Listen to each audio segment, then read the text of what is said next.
महिला उभ्या आहेत, चालत येत आहेत उन्हातानामध्ये, याची जाणीव आम्हीही जाणतो. आम्ही त्या सर्वसामान्य कुटुंबांमधून आलेलो आहोत. आपण ज्या ज्या भागांमधून आलेलो आहात, कारण गेल्या 2 वर्षांपासून आमच्या मानधनासाठी आमचा जो जीआर मागच्या आझाद मैदानाला झालेल्या आंदोलन आणि काढलेल्या जीआर साठीची आज इथे बसायची वेळ येते. आज तुमचा वाढदिवस असेल मुख्यमंत्री साहेब, पण आमच्यासाठी ज्या जीआरची घोषणा शिष्टमंडळाच्या माध्यमातून केलेली होती आणि त्या शिष्टमंडळाला संयुक्त कृती समितीने आज खरं तर 4 वाजेपर्यंत आपल्याला आपला हा जीआर हातात मिळाला पाहिजे.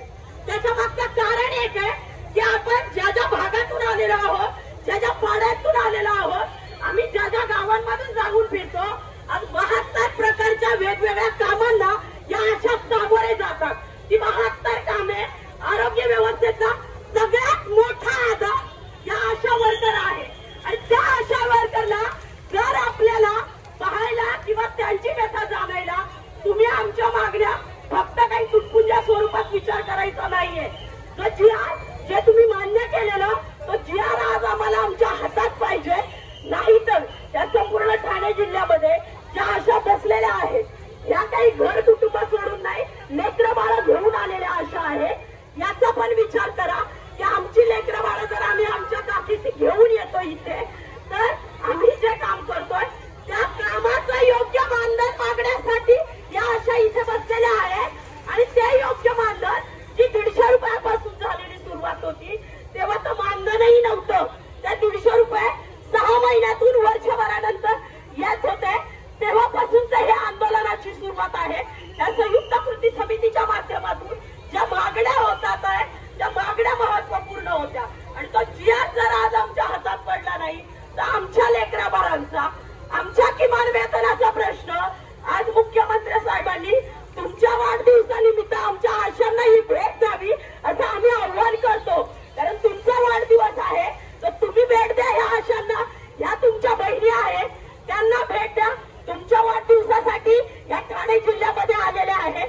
याचा विचार करून मुख्यमंत्र्यांनी जी आश्वासनं मंत्रालयाच्या स्तरावरती दिलेली होती, त्याच आश्वासनांची पूर्तता करायला आणि लेखी स्वरूपात मान्य करून घ्यायला आपण सगळ्याजणी इथे बसलेलो आहोत. आणि तेच महत्वाचं आहे. पुढे 4 वाजेपर्यंत आपण सगळ्याजणी ज्या ज्या भागामध्ये ज्या ज्या वेगवेगळ्या ठिकाणी विभागलेल्या आहेत, त्यांनी या सगळ्या जागेवरती येऊन थांबायचं आहे. कारण सकाळीपासून काल रात्रीपासून आशा निघालेल्या आहेत, काही परवाच्या दिवसापासून निघालेल्या आहेत, ज्या ज्या भागातून आल्यात.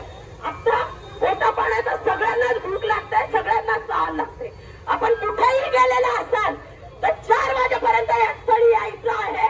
कारण आपल्याला आपला जीआर आपल्या पदरात पाडून मुख्यमंत्र्यांची भेट घेऊन जायचं आहे. कारण ती भेट ह्या वाढदिवसाचा त्यांच्यासाठीचं मोठं कौतुक असेल की महाराष्ट्राच्या मुख्यमंत्र्यांनी त्यांच्या वाढदिवसासाठी आमच्याला आशांना ही भेट दिली. आणि हाच विचार करून आपल्या मागण्या आपल्या पदरात पाडून घ्यायच्या आहेत.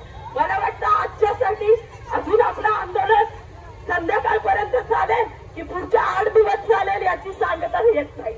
त्याच्यामुळे या मागणीवरती आमचा जीआर आमच्या हातात द्या, बाकी आम्हाला काही नाहीये. 2-2 वर्षाची लेकरं घेऊन इथे अशा बसलेल्या आहेत. त्या लेकरांचा तरी विचार करा. कारण त्याच लेकरांच्या आरोग्यासाठी, त्याच भारताच्या आरोग्यासाठी आणि त्याच ग्रामीण भारतासाठी या अशा घटना